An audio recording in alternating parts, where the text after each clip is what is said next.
Make up کر کے lipstick لگا کر کے مسکارا چسکارا لگا کر کے اور سج دھج کر کے جوان بیٹی بائک پر باپ کے پیچھے بیٹھی ہے, بھائی کے پیچھے بہن بیٹھی ہے, پورے گاؤں کی سیر کرا رہا ہے اور پورا گاؤں اس کی بیٹی اور اس کی بہن کے حسن کی نمائش کر رہا ہے. وہ باپ بے غیرت ہے. اگر اس کی بیٹی اور اس بھائی کی بہن اگر اللہ کیا گنہگار ہوگی, اللہ کی قسم وہ باپ بھی گنہگار ہوگا, وہ بھائی بھی گنہگار ہوگا. بڑے سخت الفاظ میں اللہ کے پیارے نبی نے فرمایا ثلاثۃ لا ينظر اللہ عز وجل الیہم یوم القیامہ. تین ایسے بد نصیب لوگ ہوں گے جن کی طرف اللہ تعالیٰ قیامت کے دن دیکھے گا بھی نہیں, ولا یکلمہم, ان سے بات بھی نہیں کرے گا, ولا یزکیہم, ان کو پاک اور صاف بھی نہیں کرے گا.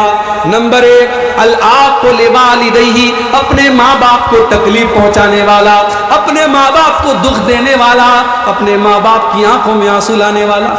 اب یہ ہمارے مذکر صاحب شاعری پڑھ رہے تھے ماں کے اوپر, مجھے اپنی ماں کی یاد آ گئی. 3-4 سال پہلے میری والدہ کا انتقال ہو گیا.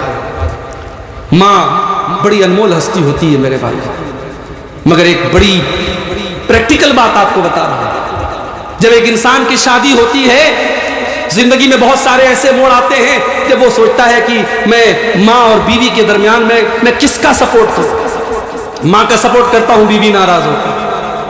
بیوی کا سپورٹ کرتا ہوں, ماں ناراض ہوتی ہے. ماں کے قدموں کے نیچے جنت ہے اور بیوی میری دنیا کو جنت بنا رہی ہے, میں کس کو چھوڑوں کس کو پکڑوں. ایسے موقع پر میں اپنی ماں سے کہنا چاہوں گا کہ اگر اللہ نے آج آپ کو ساس بنایا ہے اور آپ یہ چاہتی ہے کہ آپ کی بہو آپ کو اپنی ماں سمجھے, تو اللہ کی واسطے آپ بھی اپنی بہو کو بیٹی کا درجہ دیجیے. ہم سماج میں یہ عجیب معیار دیکھتے ہیں کہ داماد اور بہو جو کام کرے, ساس اگر بیٹی کے گھر پہنچی, بیٹی چائے بنا رہی ہے, داماد بچے کو گود میں کھلا رہا ہے, بیوی کا سپورٹ کر رہا ہے, بیوی کی مدد کر رہا ہے, تو ساس کہتی ہے ماشاءاللہ میرا داماد بڑا نیک ہے, میری بیٹی کا بڑا ساتھ دیتا ہے.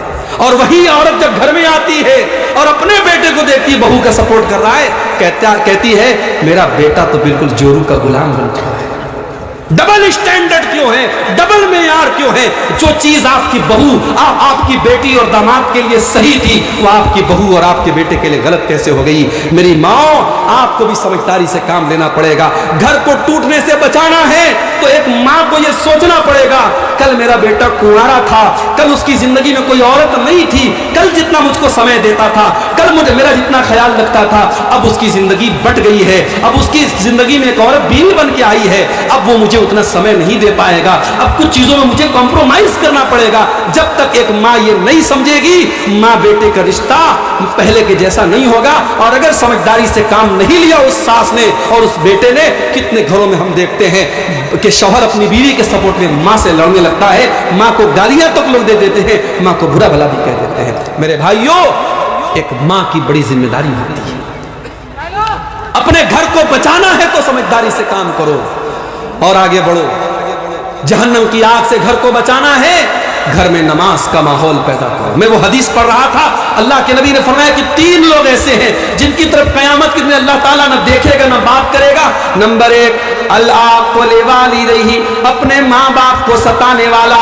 نمبر 2 والمرأۃ المترجلہ, مردوں کی نقل کرنے والی عورت, مردوں کی کاپی کرنے والی عورت, جو مردوں کی طرح چھوٹے چھوٹے بال کر لے, مردوں کی طرح ٹی شرٹ پہن کر کے گھومے, مردوں کی طرح مردوں کے کپڑے پہنے, مردانہ چال چلے, مردانہ طریقے سے بات کرے, ایسی عورت پر اللہ کی لعنت ہو. اور تیسرا کون ہے؟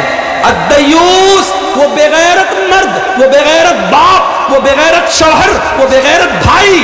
الذی یقر فی اہلہ الخبث, جس کے گھر میں بے پردگی ہو رہی ہے, جس کے گھر میں بے حیائی ہو رہی ہے اور اس کو کوئی فرق نہیں پڑ رہا ہے.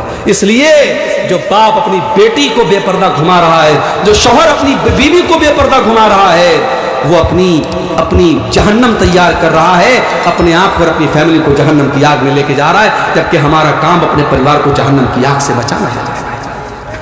لیکن یہاں ایک بات اور سمجھ لیجیے, کسی گھر میں ایسا بھی ہو رہا ہے, گھر کے باہر بڑا پردہ ہے صاحب, لڑکی جب بھی نکلتی ہے سر سے پیر تک نقاب میں نکلتی ہے, ماں بھی نقاب میں, بیٹی بھی نقاب میں, بہن بھی نقاب میں, لیکن گھر کے اندر کا ماحول بڑا خراب ہے.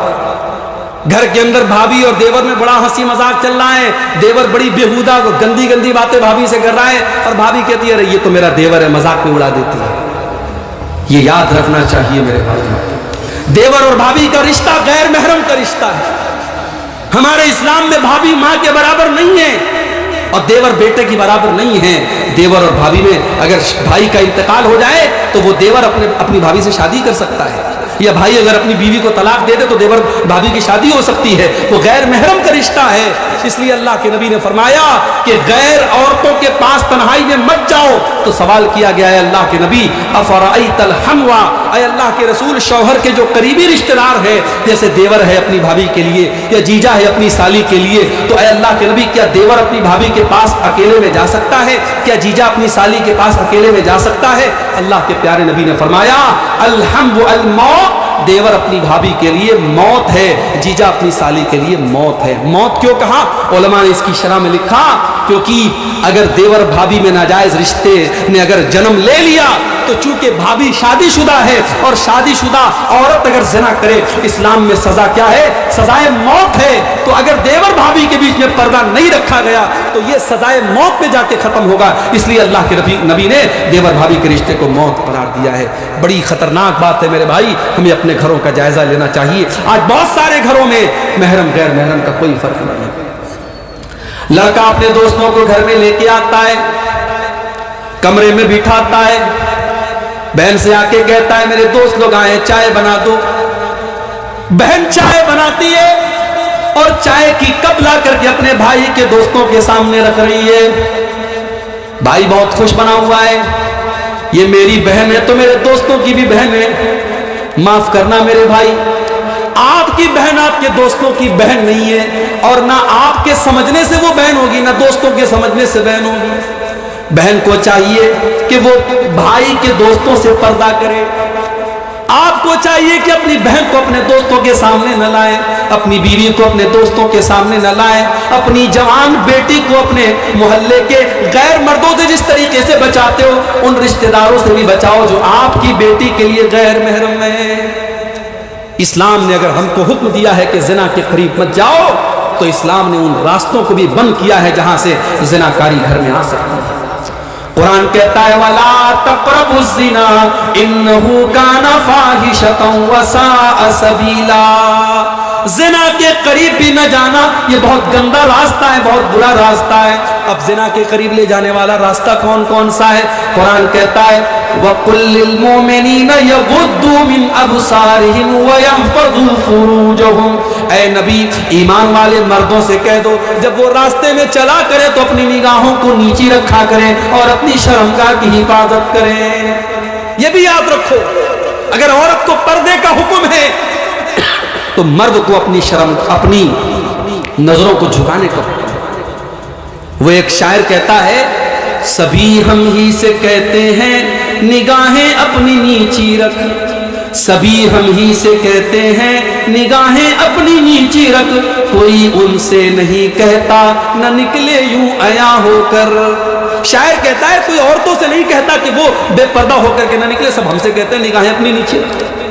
اور اکبر الہ آبادی کا بڑا مشہور شعر ہے بے پردہ نظر آئیں کل جو چند بیویاں، اکبر زمین میں غیرت قومی سے گڑ گیا، پوچھا جو ان سے آپ کا پردہ وہ کیا ہوا، کہنے لگی کہ عقل پہ مردوں کے پڑ گیا۔ تو اگر عورتوں کو پردے کا حکم ہے تو مردوں کو اپنی نظروں کو جھکانے کا بھی حکم ہے، ان دونوں پر عمل ہونا ضروری ہے۔ اگر سماج میں عورت پردے میں نکلے گی اور مرد کی نظر نہیں جھکے گی تب بھی سماج میں اصلاح نہیں ہو سکتی۔ عورت کو پردے میں نکلنا ہے اور مرد کو اپنی نظر جھکا کے چلنا ہے۔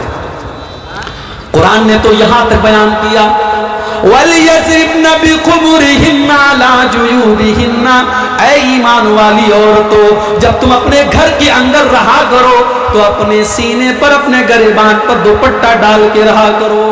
بھائی کے سامنے، باپ کے سامنے، اپنے سسر کے سامنے بھی تمہارا دوپٹہ تمہارے سینے پر ہونا چاہیے، کہیں ایسا نہ ہو کہ ان محرم رشتہ داروں کے سامنے تم دوپٹے کے بغیر چلی جاؤ۔